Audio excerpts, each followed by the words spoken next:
I had a construction background, but I didn't know how to remodel an entire house by myself. So I started using YouTube all the time, and I just absolutely fell in love with it because I'm a dyslexic kid that all of a sudden found the love to learn again. Tradesman built America.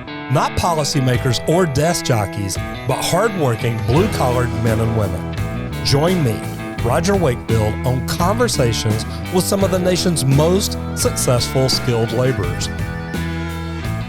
This is the Trade Talks. From one YouTuber to another, I've looked forward to this. This is one that we've talked about with the team. Let me ask you this. First of all, Brent, how did you even get started in the trades?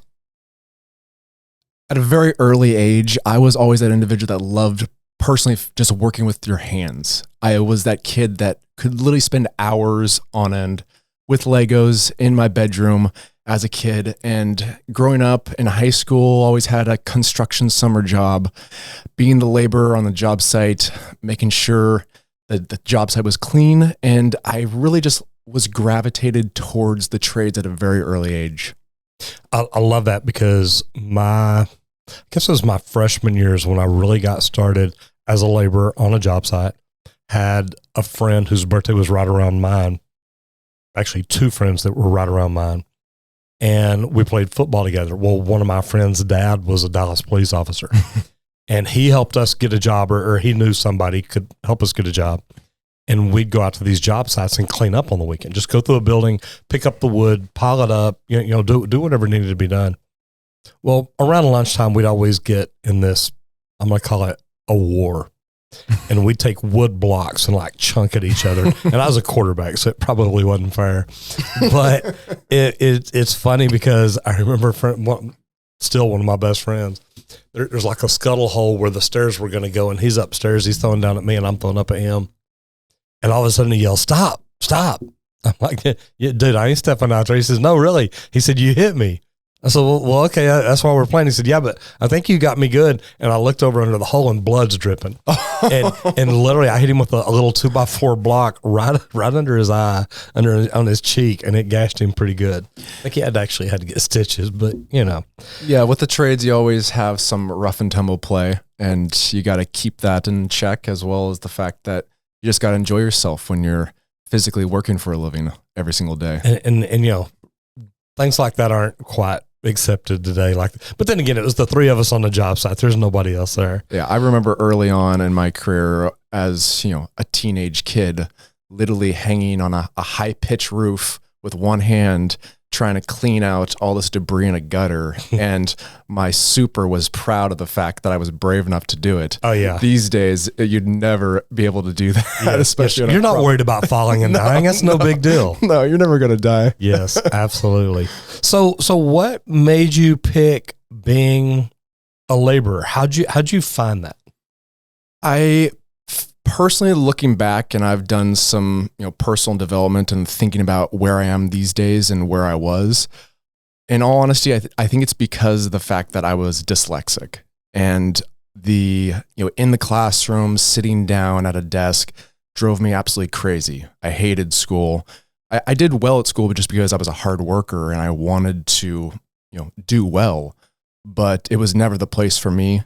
Even college, I was an individual where I was the first generation to go to college. And the only reason why I went really was because my parents said, "Hey, why don't you try college?" So I decided to try it, and I got my 4-year degree from Central Washington University with construction management. And I think at that point, I was always just driven to the trades and to that industry because I loved physically working. It got me out of the classroom. It got me physically active and building, and I had such pride looking back on the projects that you've taken on and you're able to accomplish, and you have a got set that not many people do. And I think that gave me great pride in the work that I was doing versus sitting at a desk. So you got a 4-year degree, construction management. Did it help you any in the trades when you first got in? Not at all. Okay. Anybody thinking about getting in the trades now, would you recommend getting a degree in construction management? Would you recommend going to trade school? Would you recommend just getting out and getting a job and start learning? How do you see it? There's so many different paths, and I can only comment on the path that I've taken. And I have never regretted going to college just because I have such an amazing friend group of individuals that I met through there that I know I would have never met if I hadn't gone through that process. And it did give me a very nice basis of construction as a whole in that more managerial aspect. And I have a wealth of knowledge of the construction industry, from literally labor to management to going overseas, finding sources for high quality products that are being brought in from China into apartment complexes and condominiums. So I have a very unique wealth of knowledge, but with the trade element, I personally feel that on the job learning is so much more valuable than being in school and being in a classroom. And what was really odd and unique about my position was the fact that all throughout high school, all throughout college, summer jobs and so forth, it was always labor. It was always me on a job site physically building. Even when I had internships with these large contractors, I was the laborer on the job site, or at least I was physically working. The moment I graduated and got a job with a company that I literally interned with them the year prior, they sat me down at a desk in the office, not even at the job site. And I was like, what is this? And they chained you to the desk. They chained you to the desk. I was literally just doing submittals and looking at plans and doing RFIs and so forth, which is a big part of construction. And I personally know that that's probably my own mistake for the fact that I didn't know that ahead of time. But me envisioning what construction was as a laborer, as a tradesman, versus what it could be in the managerial aspect really was life-changing. And it took me 10 years to realize that square peg in a round hole does not work. So, well, I'll tell you what, but before we get into anything else, Brent, tell everybody who you are and what you do now. What is your life like now? I'm in a position these days that I never thought I would be in, because I get to do what I love for a living. I get to help others learn how to build and create, mainly on YouTube, because I'm a content creator and I have a very large audience nowadays between YouTube, Facebook, TikTok, Instagram. And my passion nowadays is to help others learn how to build and create through the joy of social media. I love that. So everybody hang around, because they'll tell you where to find him all later. But I want you to, we've known each other, probably 2 years now? Mm-hmm. To see what you do and the way you do it, I love it, because I just bought a property that has like a 4,000 square foot house, a 1,300 square foot house, what's called the termite barn, which is about a 2,000 square foot barn, a boat barn, a workshop. So I've got a lot of DIY stuff coming up for me. Mm-hmm. So I love watching what you do and learning from you. So it's neat. But let's go back to the trades. What kind of a company was it that you went to work for after you got out of college, after you had been a laborer for years and knew what you were doing on the job site? What kind of company did you go to work for?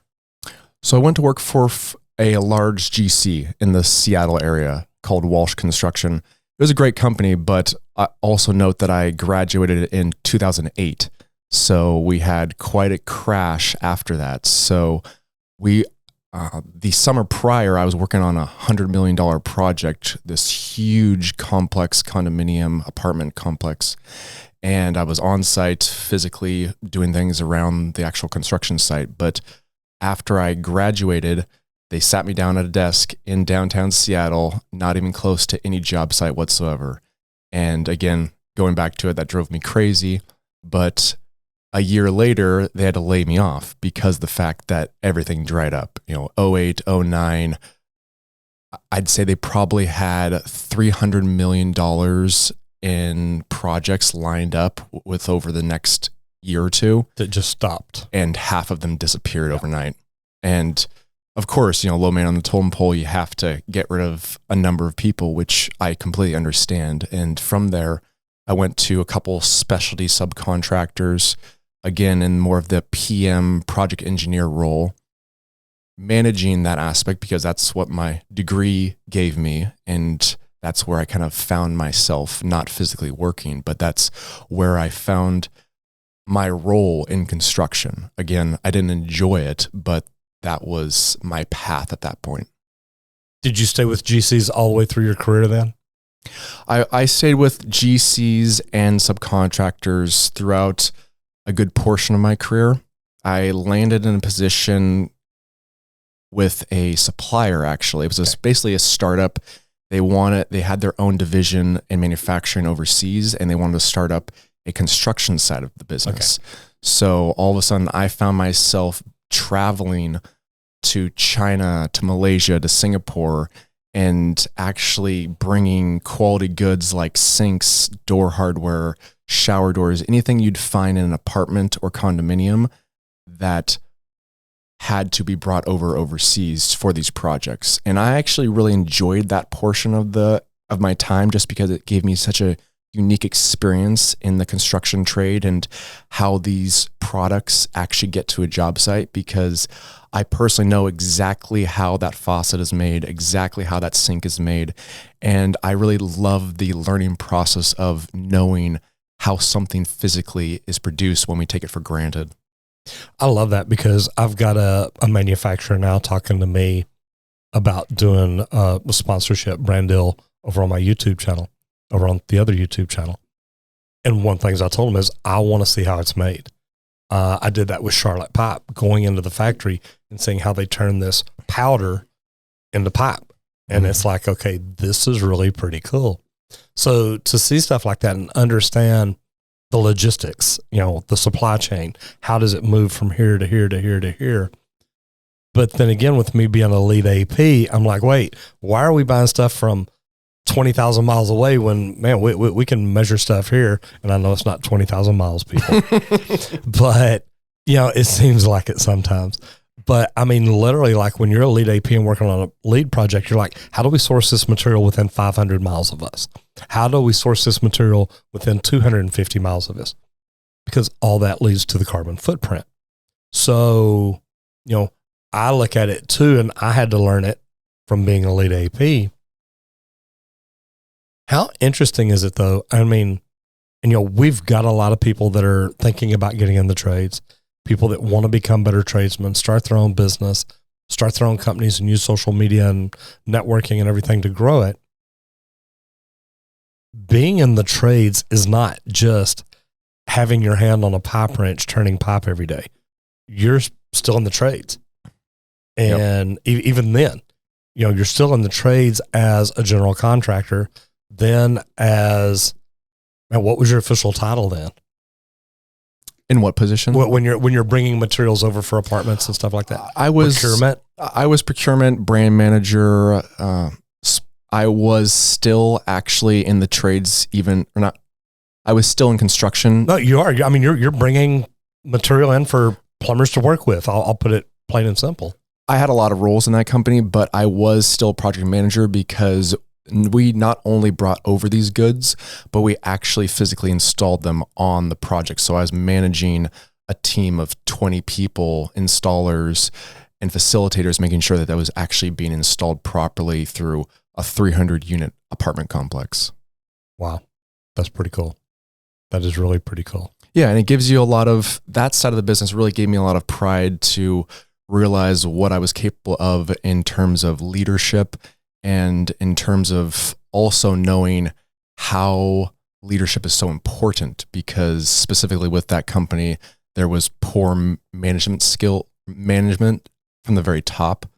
And it gave me the opportunity of realizing that I had to change my life because I knew how hard I worked and I knew that that company didn't value me.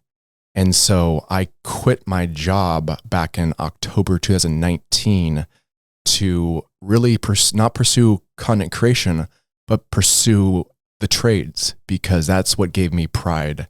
And I knew I had this skill set that even if it didn't work out within the content creation realm, go back and get another job. I can always go back and get another job because I have this skill set of building.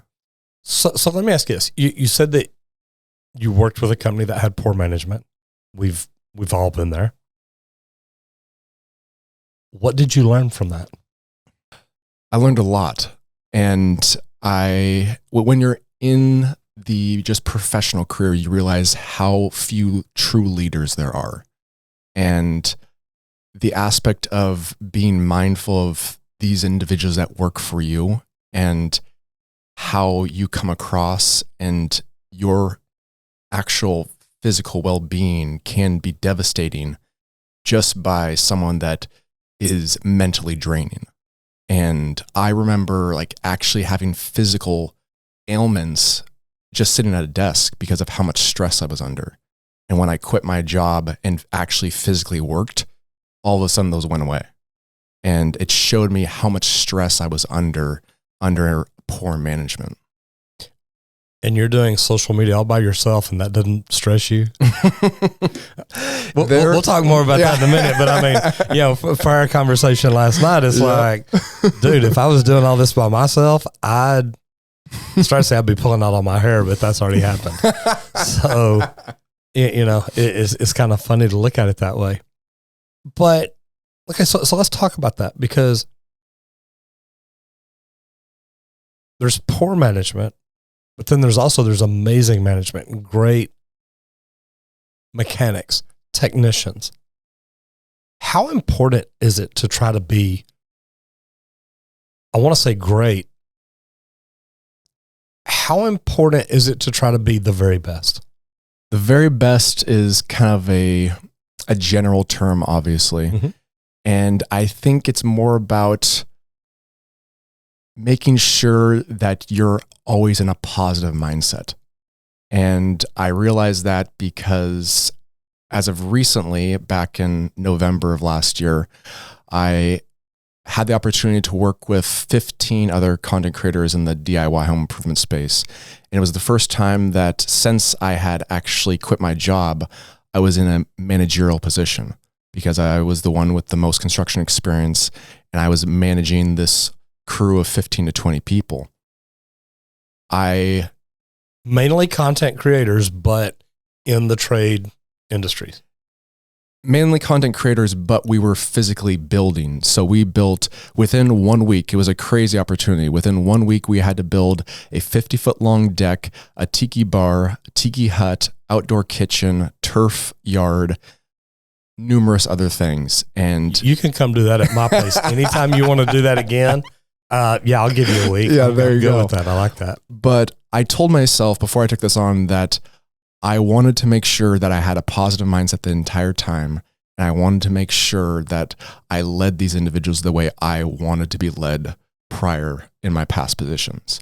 And it was extremely stressful because you have so many elements going on. We literally had to build through a hurricane because Florida had a hurricane this 1 week we were there. Luckily, it wasn't too bad because we were in Tampa and it wasn't super serious, but we lost a day. And we just had all these obstacles. And I always tried to stay positive throughout the entire process because I knew that it was going to be too much and it was going to be too draining for these individuals that were doing this for free for the channel. And so at the tail end, we got the entire project done. We got it all completed. And the most pride that I took from that was the fact that at some point, every single one of those individuals came up to me and said how much they enjoyed working with me. And it gave me so much pride and who I'd become at that point. I ask that because when I try to recruit people into the trades, I talk about, number one, learning. Continuously learning, but why they want to be the very best. And Seth Godin's got the book, The Dip. If you're not trying to be the very best, why not? And he talks about, the very best gets better opportunities. The very best get to make more money. They get to me, it's something. When I got into the union after plumbing 17 years, I was considered a rat. You don't know anything. You've been open shop. You're uneducated. Whatever words they wanted to use, and I'm picking the polite ones. But I made it my goal on the job every day to outperform every plumber around me, because I wanted them to know, look, just because I came up open shop, I learned from some of the greatest plumbers I've ever worked with. There's good things about the union. There's other things about the union. But I hear a lot of people that complain about the union say, well, you get laid off a lot, or you miss a lot of work, or you miss. And I'm like, guys, I was in the union 24 years. I didn't get laid off. I never missed work. The only time I missed work is when I wanted to miss work. And it literally, it's because I tried to outwork everybody. And whether it was outwork them mentally, outwork them physically, it didn't matter. And when they'd give me apprentices, I'd make sure they understood how to do something better than anybody. Whether it's laying out, drilling anchors, whatever it is, you knew. When you walked away from me and you said, that's what I did with Roger, man, you could bet you knew how to do it. And you knew how to do it right. But that helped me, because if I can put you on this and you on this and you on this and you on this, man, we're going to be a lot more productive. So I learned that from the beginning.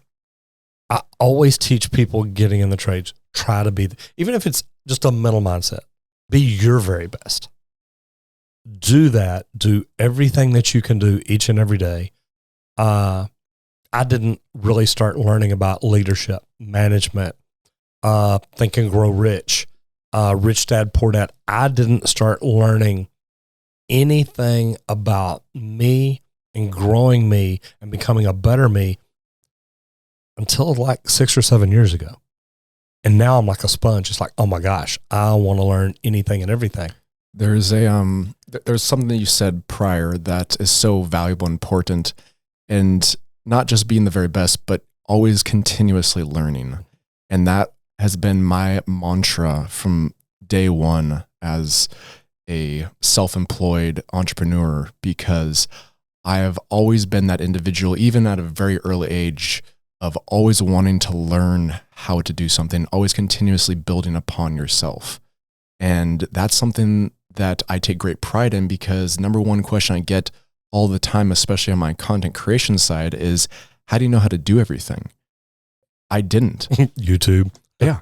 I bought a house back in 2010. It was the ugly duckling, needed everything. And all of a sudden I started watching YouTube videos. I had a construction background, but I didn't know how to remodel an entire house by myself. So I started using YouTube all the time, and I just absolutely fell in love with it, because I'm a dyslexic kid that all of a sudden found the love to learn again through YouTube. And I just found this amazing pride of learning and building upon myself and having this amazing skill set. And it didn't happen day one, but over years, over decades, you realize you know how to do so much that most people don't. And that's what's so valuable. That's why when I quit my job back in October 2019, I haven't had to worry ever about not having a job to go to, because everyone needs something done around the house. Mm-hmm. What made you decide then, look, it's time for me to walk away from this guaranteed check every single week, every 2 weeks, however you got paid?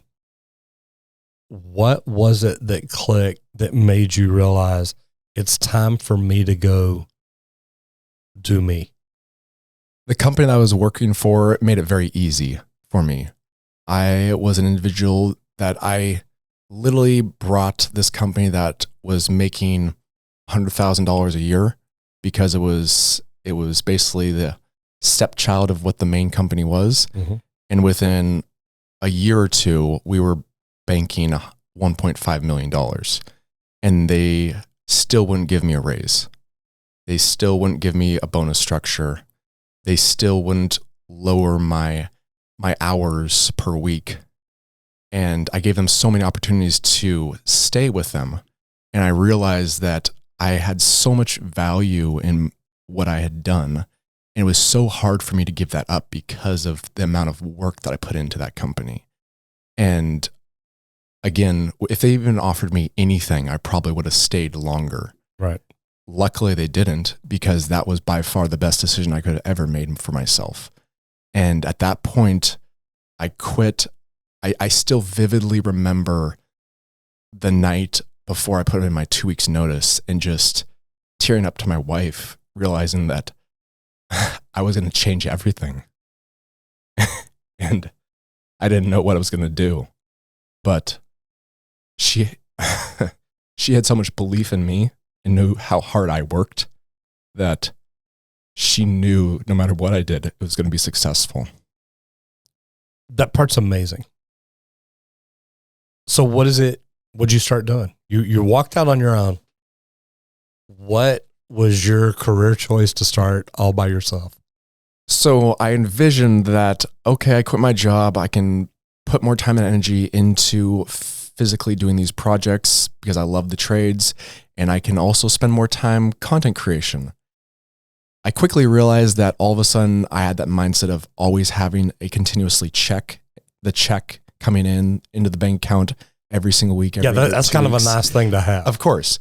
And all of a sudden I didn't have that. And I quickly panicked and said, okay, I need to get a job anywhere and everywhere I can.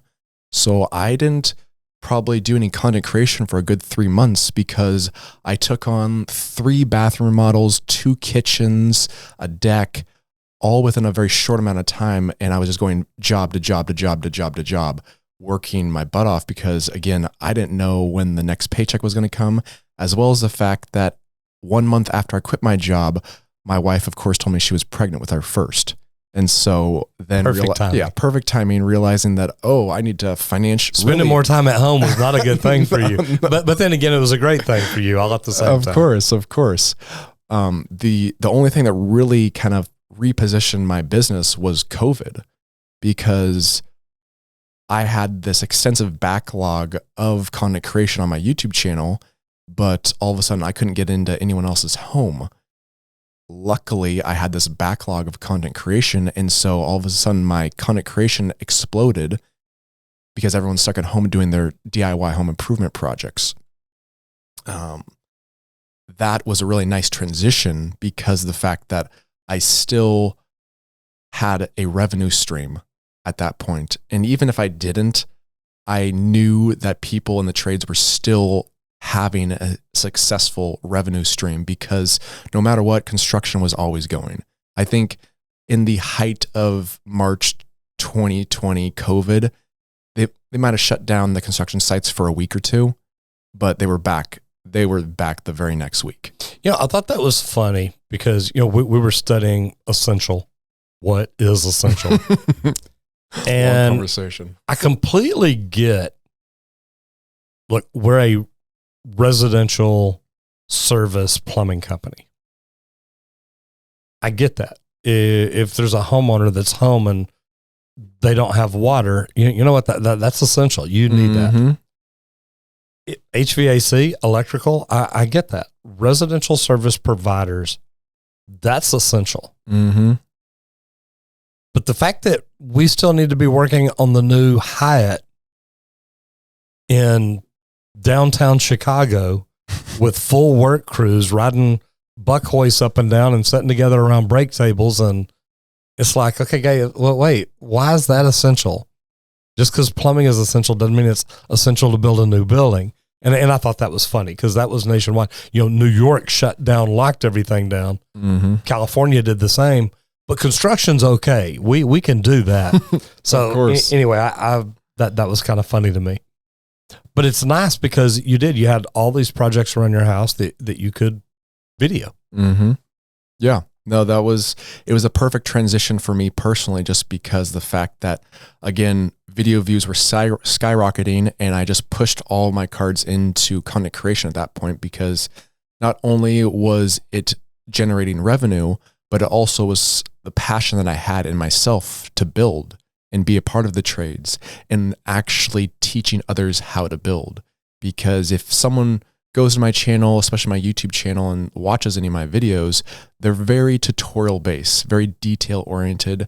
And that's designed because of me personally wanting to teach others how to build and how to have that skill set and that mindset of okay, I don't know how to do this, but I'm willing to learn. And that's that learning process. And always being, construction really has provided my mindset of being a great problem solver and realizing that, okay, I don't know how to do this, but I'm willing to learn.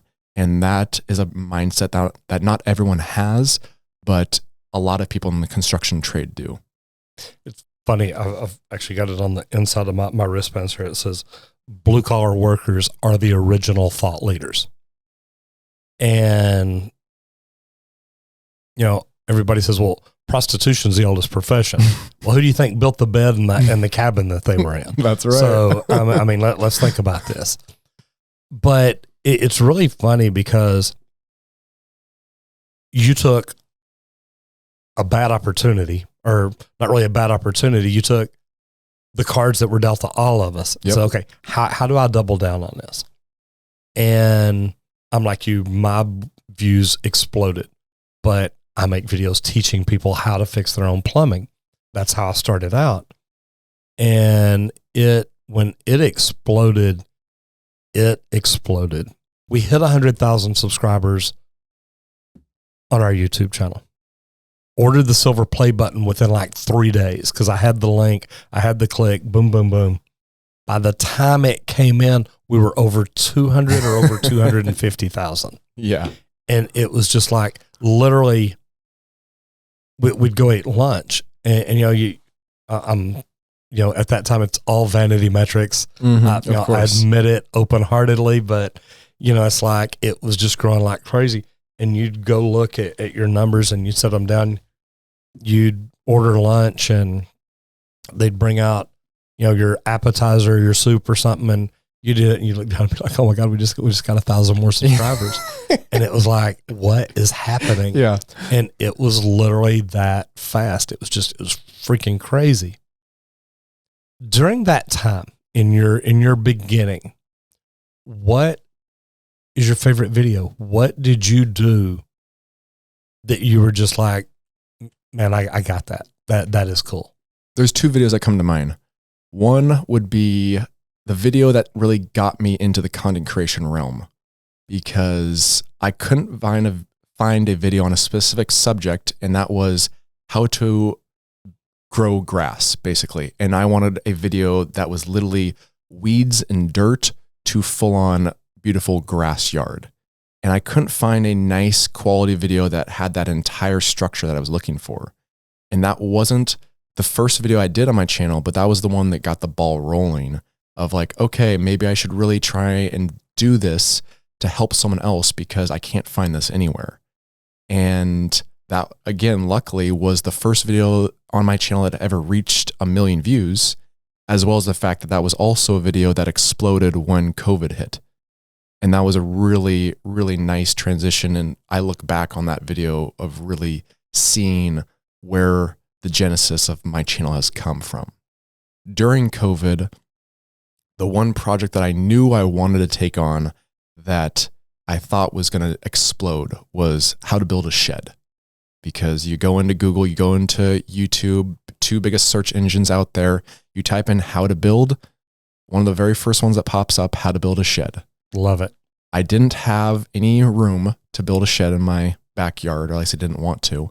So I asked my parents, hey, can I build you a shed? I won't charge you a dime for my labor. Just buy the materials. I'll build you the most immaculate shed you can possibly ask for. And I remember trying to get some brand deals associated with this too, and nothing really worked out. That video was it was a 3-part video structure because it was such a detail-oriented structure. The first part reached 1 million views within like 3 months. That's great. And it was the fastest to 1 million views on my entire channel ever, still to this day. And it just showed me also that not only do I love the fact that I get to physically build, but I am also helping others learn how to build, as well as the fact that I knew virality, that there was interest in this realm because of YouTube and Google search. That's pretty cool because, when you first started out, then you already understood how to use the research tools to help feed you. man, we literally just started making videos. So when did you start your YouTube channel? So I started my YouTube channel back in March of 2016. Yep, my very first video was how to paint tile floor. It's still up there today. If you want to watch, it's very rough, but so you got to start somewhere. You know, and Roberto Blake says, look, make your first 100 videos. You're going to suck. Just make them, get them done, get them out of the way. Then start looking at what you can do to do things right. And that's always pretty cool. So how do you get your projects now? The beauty of being a good tradesman is the fact that word spreads, and I'm very easy to find because people can visually see the quality of my work on my channel.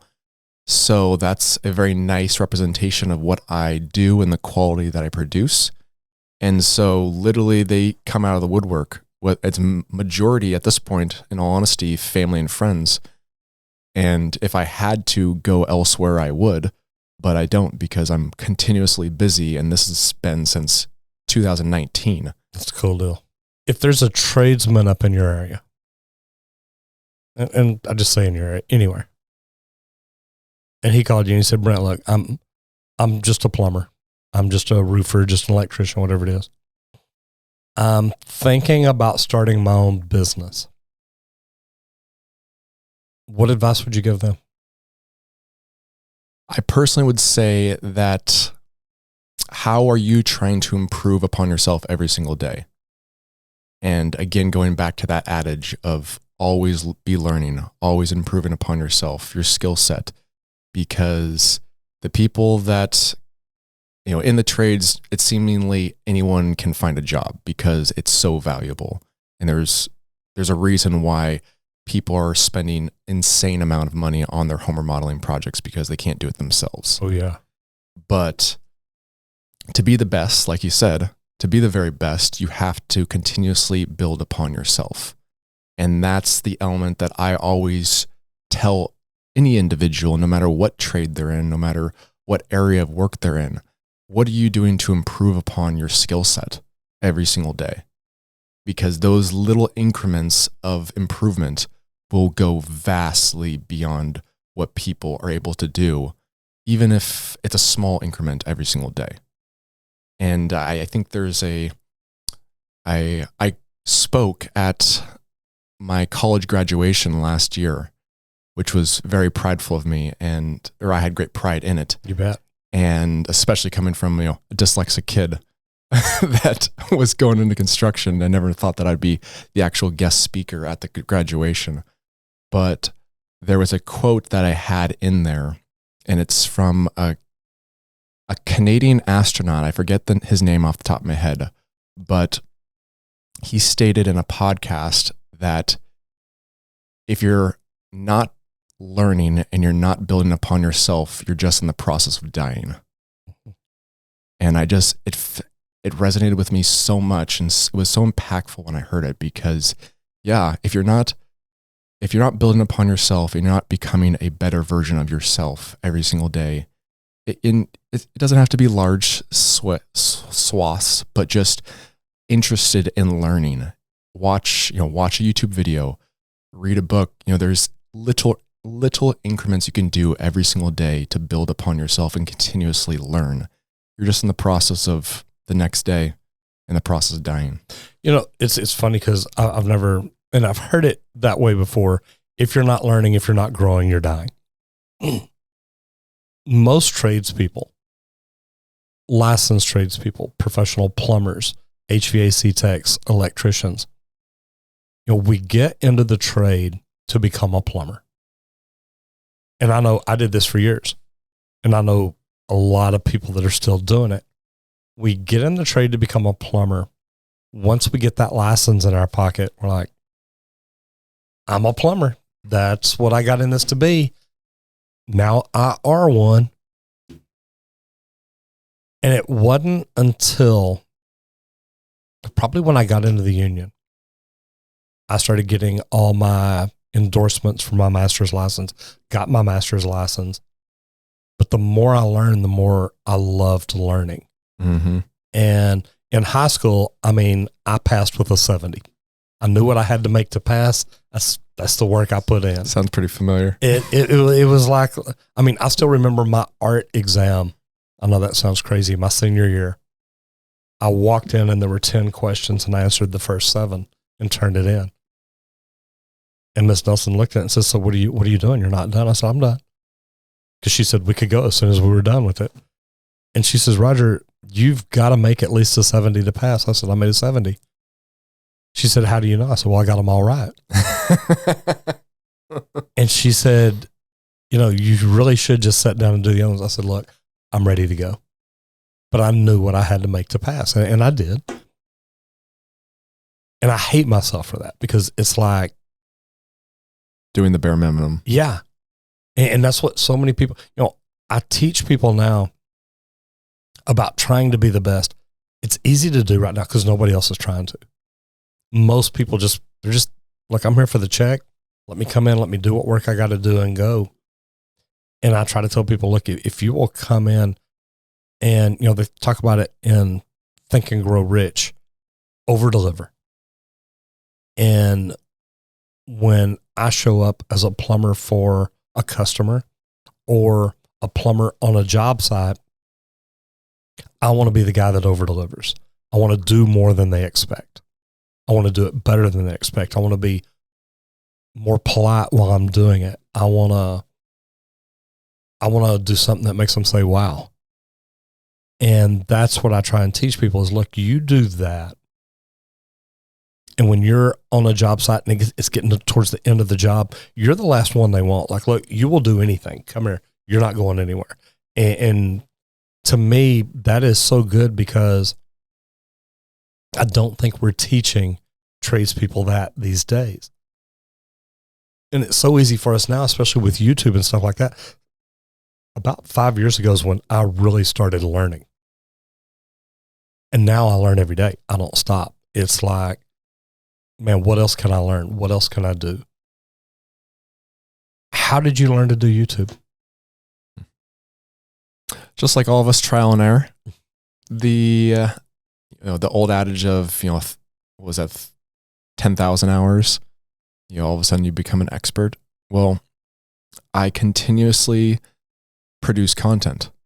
And going back to that very first video, if you don't look back at your very first video and you don't cringe a little bit, you're doing something wrong. Yeah. Because I cringe a lot. Yep. I cringe all the time when I look at old videos, and not only just the video structure, but the sound or the lighting.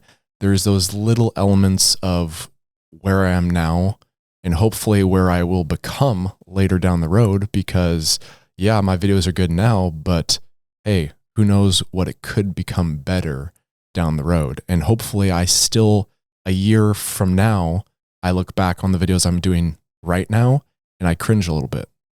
And if I don't, I should be doing something different. I look at videos that we put up, and I try not to be too involved in the video making process. I don't edit at all. Don't know how to edit. Don't want to know how to edit. So I let them do their deal, because I know if I'm there, it's like, wait, fix this, fix this, fix this, fix this. I'm going to be a perfectionist. So what I do is I wait till it's all done. And then I come in, I'm like, ooh, why do we do that? Why do we do that? Can we change this? Can we do this? And I wait till they're posted, because if I don't, we'll never get it posted. And I know that. That's a smart move. I like that. But my thing is, I hire great people and trust them to do what they do. That doesn't mean I still can't step in and say, wait, I don't see it that way. I want to try this, or I want to do this, or why can't we do this, or can we do this? So I enjoy that. But one thing I try to teach people too, if they're starting a company, start videoing yourself. Start shooting video, even if you're just posting it on Facebook, that your friends and family see what you do each and every day. It's a pretty good way to make the phone ring. I'll give you a fun story real quick. It's involving labor, but also the content creation realm, and showing how valuable just a simple act is. I had a neighbor, elderly neighbor. She's passed away actually. But she had this horrific driveway, completely mossed over. And I went to her front door, and she was not the most friendly individual either, because she was insanely worried about COVID. And I said, I know you can't do this yourself. I would like to personally help you with your driveway for free. And she all of a sudden lit up. She said, thank you so much. Yes, please. And she, again, still was not the easiest one to work for, but she knew that I was trying to do something nice for her. And this driveway was so mossed over that I had to take a shovel to it first before I pressure washed it. I removed 800 pounds of moss from this driveway for free. And I set up a tripod, set up my normal video structure, and I just started videotaping. And I didn't really think that it was going to do amazing, but hey, people think something is interesting, or they like that satisfying element. Mm-hmm. Let's see what happens. And I got the project completed. She was very nice. She actually donated to an animal shelter on behalf of me. And it showed me that she really did appreciate what I had done for her. I posted the video on YouTube. It did decently well, a few 100,000 views. And I thought, okay, great. That's amazing. I started the process of figuring out how to repurpose my content at that point. And I started posting diligently on Facebook. And I repurposed that video on Facebook and actually fast forward the video significantly to the point where it's only 3 to 4 minutes long and no voiceover. That video probably has generated easily 10 million views, and I've probably made $20,000 off of that one video on Facebook. And it shows you not only is your trade extremely valuable, or your physical ability to fix something or to build something, but if you just press video record and go and post it somewhere, mm-hmm. you never know what's going to take fire.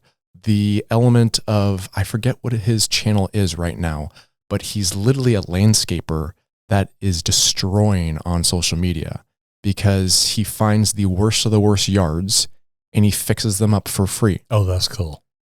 Like horribly overgrown yards. That has got to make his local business just freaking explode. Who knows if he even has a normal landscaping business these days? He's killing it on YouTube. He's probably just killing it so much on YouTube, Facebook, TikTok, Instagram, that he just is trying to find the worst of the worst yards, do them for free, and he makes, I'm sure, absurd amounts of money on his social media.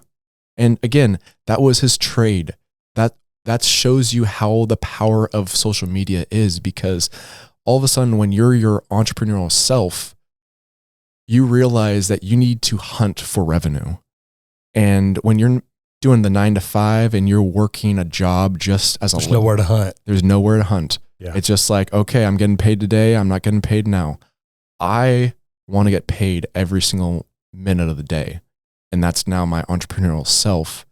As we're talking right now, I'm getting paid. Absolutely. Because someone's watching, someone's buying, and so forth. And I'm not having to do anything other than post the occasional video. I know you're hanging out in Dallas, Texas. Yeah, I'm having a great time. I'm having an amazing conversation. So when you got into social media, did you know the kind of money you can make in social media? I did, but I never thought it was going to be possible for me, in all honesty. A lot of people, especially the YouTube gurus, are talking about have your 5 videos ready to go and then post them all at once, and then make sure you share them on all the platforms and make sure you tell all your friends and family. I remember I posted my first video and continuously posted videos on a monthly basis. I didn't tell a soul that I was doing it for a year. Yeah. Like I told my wife and my parents that I was doing this thing. That was it. Because I didn't want to really push it onto people, and I still really don't push it onto people. People know me now, so it's easy to talk about. And I am proud to say that I'm a content creator. And yes, I'm a contractor, but I pride myself on an entrepreneurial self being a content creator versus anything else, because I love teaching other people how to learn and build. And that's what gives me pride every single day. That's cool. I had no idea you could make that kind of money. I remember being at a conference and I was talking to a guy who's a product manufacturer because I had some ideas. And he's like, we can build that. We can build that. We can build that. And he says, so tell me about you. What else going on? I said, well, I hired a manager. He says, how come? So I've got people in New York reaching out about me doing a TV show. And he said, okay. I said, well, I'm thinking about it. He says, Roger, you'll only make $300,000 or $400,000 doing a TV show. I'm like, dude, I'm a plumber. $300,000 or $400,000 is a lot of money to me. And he just started laughing. He says, Roger, it's not going to be long. You're going to be making that on your YouTube channel every month. And I looked at him like, what? And he saw the look in my face and he looks around the room and we're at a social media marketing. We're at a social media conference. And he looks around there. It was one of the first ones I spoke at. He looks around the room and he looks me straight in the eye and says, Roger, you have no idea how many people in this room make $1 million a month. And I'm just like, I'm looking around the room like, okay, who do I need to kidnap? Because somebody in here's got money. And it blew my mind that is even possible. And it's funny because, now I don't make money plumbing.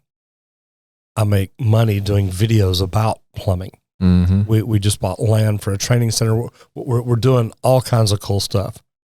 But I knew nothing about the kind of money you can make. So now whenever I tell people, look, you can use this to make your phone ring at your plumbing company or any company. And once they start doing it, I start telling them, now start thinking about what companies you would like to work with. What sponsors would you like to have? And they don't even get it. It's like, I don't know what you mean. It's like, what watch do you wear? What brand shirts do you wear? Look at the big picture. Mm-hmm. And it's neat because I see more people at least thinking about getting into it, whether they are or not. Where all are you on social media right now? Tell everybody where your channels are, where they can find you. And, one thing too, what are you doing on your social media channels now? Everything is basically under BYO tools. So BYOT OOLS. And again, I have to give full credit to my wife because she was the one that actually created the name and came up with it. And I even remember the conversation I had with her to this day, because before I started the channel, I was trying to figure out what was I going to name this? Like, what am I going to just be my name? Couldn't think of it. I couldn't think of a good name for a good couple weeks. And I said to my wife, what do you think I should name it? Should I name it this? And within 5 seconds, she blurted out, how about BYOT? Bring your own tools.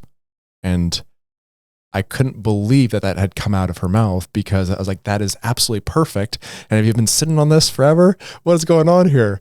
And to this day, hopefully this is the name that will withstand the test of time, you bet, even after I'm passed. And you can find me on TikTok, Instagram, Facebook, YouTube under that. And majority of my content on most social media platforms these days is DIY tutorial-based content, because that's my passion. That's what I love. And that's what helps other people. I've recently now started posting quite a bit of trade show content in the more construction tool related space, just because there's a background there before I was even a content creator. And all of a sudden it catches fire because everyone wants to see what the next cool, unique thing is. So I'm happy to provide that. And you can also find that at BYO Tools or BYOT Shorts. Cool. That's neat. Okay, this has been fun. Thoroughly have enjoyed this. I've got a question I ask everybody. And I want you to go back and think about the first day young Brent is walking out the job or out the front door to go to his first job in the trades. Knowing what you know now, if you were standing there on that front sidewalk when little Brent came walking out, what advice would you give him? You don't know what's possible with hard work.